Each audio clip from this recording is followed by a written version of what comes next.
ಪ್ರತಿದಿನ ಬೆಳಗಾದರೆ ಸಾಕು, ಬೆಳಗಿನ ತಿಂಡಿ ಏನು ಮಾಡೋದು ಅನ್ನೋದು ತುಂಬ ಜನರಿಗೆ ಟೆನ್ಷನ್ ಇರುತ್ತೆ. ಸೊ ಇವತ್ತು ನಾನು ಒಂದು ಸ್ಪೆಷಲ್ ಆದ ವಾಂಗಿಬಾತ್ನ ಮಾಡಿ ತೋರಿಸ್ತಾ ಇದ್ದೀನಿ. ನೀವು ಮದುವೆ ಮನೆಯಲ್ಲೆಲ್ಲ ತಿಂದಿರ್ತೀರ, ಅದೇ ರುಚಿಯಲ್ಲಿ ಹಾಗೆಯೇ ಅದೇ ಪರಿಮಳ ಬರುವಂತಹ ಒಂದು ವಾಂಗಿಬಾತ್ ರೆಸಿಪಿ ಇದು.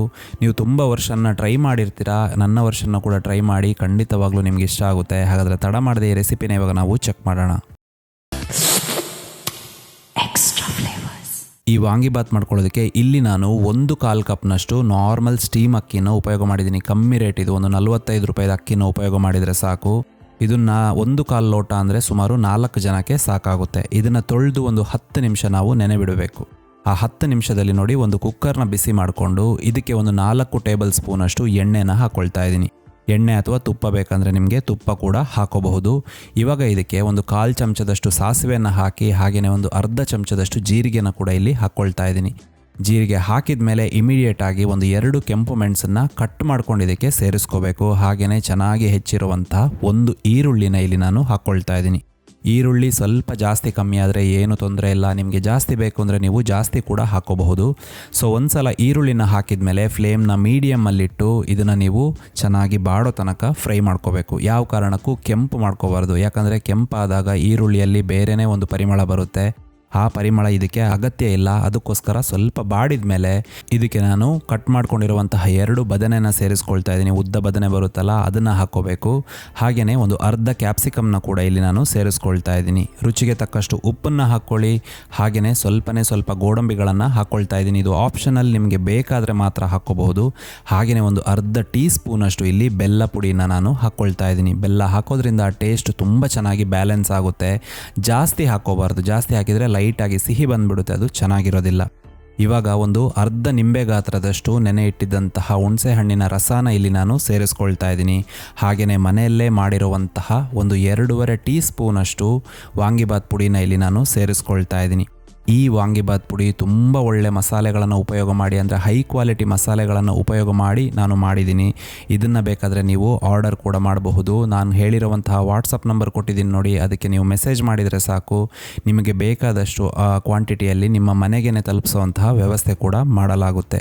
ಸೊ ಇದನ್ನು ನಾನು ತುಂಬ ಒಳ್ಳೆ ಬ್ಯಾಡಗಿ ಮೆಣಸು, ಹಾಗೆಯೇ ಕೊತ್ತಂಬರಿ ಆಗಲಿ ಅಥವಾ ಬೇರೆ ಯಾವುದೇ ಸಾಮಗ್ರಿಗಳನ್ನು, ಒಳ್ಳೆ ಕ್ವಾಲಿಟಿ ಮಸಾಲೆಗಳನ್ನು ಹಾಕಿ ಮಾಡಿದ್ದೀನಿ. ಅದು ಅಲ್ಲದೆ ಇದು ನಿಮಗೆ 1/4 kg, ಅರ್ಧ kg, 1 kg ಈ ಥರ ಎಲ್ಲ ಕ್ವಾಂಟಿಟಿಯಲ್ಲಿ ಕೂಡ ಅವೈಲೇಬಲ್ ಇದೆ.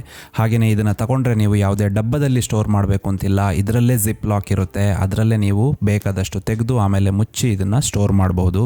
ಹಾಗೆಯೇ ಇಲ್ಲಿ ಯಾವುದೇ ಪ್ರಿಸರ್ವೇಟಿವ್ನ ಕೂಡ ಇದರಲ್ಲಿ ಹಾಕಿಲ್ಲ. ಸೊ ಇವಾಗ ಇದಕ್ಕೆ ವಾಂಗಿಬಾತ್ ಪುಡಿ ಹಾಕಿದ ಮೇಲೆ ನೀವು ಇಮಿಡಿಯೇಟಾಗಿ ನೀರನ್ನು ಹಾಕ್ಕೋಬೇಡಿ. ಫಸ್ಟಿಗೆ ಮೀಡಿಯಮ್ ಫ್ಲೇಮ್ ಇಟ್ಟು ಈ ಮಸಾಲ ಎಣ್ಣೆಯಲ್ಲೇ ಒಂದು 2 ನಿಮಿಷ ನೀವು ಫ್ರೈ ಆಗೋಕ್ಕೆ ಬಿಡಬೇಕು. ಆವಾಗಲೇ ಅದು ರುಚಿ ತುಂಬ ಚೆನ್ನಾಗಿ ಬರೋದು. ಇಲ್ಲಾಂದರೆ ನೀವು ಇಮಿಡಿಯೇಟಾಗಿ ನೀರು ಹಾಕಿಬಿಟ್ರೆ ಆ ಪೌಡರ್ ಏನಿದೆ ಅದು ಎಣ್ಣೆ ಜೊತೆ ಬೆರೆಯಲ್ಲ ಅಥವಾ ಚೆನ್ನಾಗಿ ಬೇಯೋದಿಲ್ಲ, ಚೆನ್ನಾಗಿರೋದಿಲ್ಲ. ಆವಾಗ ಟೇಸ್ಟು, ಆ ಹಸಿ ಸ್ಮೆಲ್ ನಿಮಗೆ ಫೀಲ್ ಆಗುತ್ತೆ. ಒಂದು ಸಲ ನೀವು ಬೇಕಾದರೆ ಡಿಫ್ರೆನ್ಸು ಟ್ರೈ ಮಾಡಿ ನೋಡಬಹುದು. ಇವಾಗ 1/4 ಕಪ್ಪು ಅಕ್ಕಿನ ತಗೊಂಡಿದ್ದೀನಿ ನಾನು. ಅದಕ್ಕೋಸ್ಕರ 2.5 ಕಪ್ನಷ್ಟು ನೀರನ್ನು ಹಾಕಿ, ಸ್ವಲ್ಪ ಉಪ್ಪು ಕಮ್ಮಿ ಆಗಿತ್ತು, ಉಪ್ಪನ್ನು ಕೂಡ ಸೇರಿಸ್ಕೊಂಡು ನೀರು ಬಿಸಿ ಆದಮೇಲೆ ಇದಕ್ಕೆ ನಾನು ತೊಳೆದು ನೆನೆ ಇಟ್ಟಿದ್ದಂತಹ ಅಕ್ಕಿನ ಸೇರಿಸ್ಕೊಂಡು ಲೈಟಾಗಿ ಒಂದು ಸಲ ಮಿಕ್ಸ್ ಮಾಡಿ ಮುಚ್ಚಳ ಮುಚ್ಚಿ 3 ವಿಷಲ್ ಇಲ್ಲಿ ನಾನು ಕೂಗಿಸ್ಕೊಳ್ತಾ ಇದ್ದೀನಿ. ನೀವು ಅನ್ನ ಬೇಯೋಕ್ಕೆ ಎಷ್ಟು ವಿಷಲ್ ಕೂಗಿಸ್ಕೊಳ್ತೀರೋ ಅಷ್ಟು ವಿಷಲ್ ನೀವು ಕೂಗಿಸ್ಕೊಂಡು ಕುಕ್ಕರ್ ಪ್ರೆಷರ್ ಹೋದ್ಮೇಲೆ ಇದನ್ನು ಓಪನ್ ಮಾಡಿದರೆ ನೋಡಿ, ಬಿಡಿ ಬಿಡಿಯಾದಂತಹ ವಾಂಗಿಬಾತ್ ಇವಾಗ ರೆಡಿಯಾಗಿರುತ್ತೆ. ಇವಾಗ ಇದನ್ನು ನೀವು ಚೆನ್ನಾಗಿ ಇದನ್ನು ಒಂದ್ಸಲ ಮಿಕ್ಸ್ ಮಾಡ್ಕೋಬೇಕು. ಯಾಕಂದರೆ ಪಲಾವ್ ಥರ ಮೇಲೆ ಮಸಾಲ ಕೂತಿರೋದಿಲ್ಲ, ಇದರಲ್ಲಿ ಎಲ್ಲ ಅಡಿಗಡೆ ಇರುತ್ತೆ. ಸೊ ಒಂದ್ಸಲ ಚೆನ್ನಾಗಿ ಅದನ್ನು ಮಿಕ್ಸ್ ಮಾಡಿ, ಹಾಗೆಯೇ ಕರೆಕ್ಟು ಟೈಮಿಂಗ್ಸ್ ಇಟ್ಟರೆ ಅಡಿಗಡೆ ಕೂಡ ಅದು ತಾಗೋದಿಲ್ಲ. ತುಂಬ ರುಚಿಕರವಾದಂತಹ ಬಿಡಿ ಬಿಡಿಯಾದಂತಹ ವಾಂಗಿಬಾತ್ ಇವಾಗ ತಿನ್ನೋದಕ್ಕೆ ಸಿದ್ಧವಾಗಿದೆ. ಇದನ್ನು ನೀವು ಬೇಕಾದರೆ ಬರೀ ಮೊಸರು ಜೊತೆ ಸವಿಬಹುದು, ಅಥವಾ ಏನು ಇಲ್ಲ ಅಂದರೂ ಪರವಾಗಿಲ್ಲ, ಹೀಗೇ ಸವಿಬಹುದು.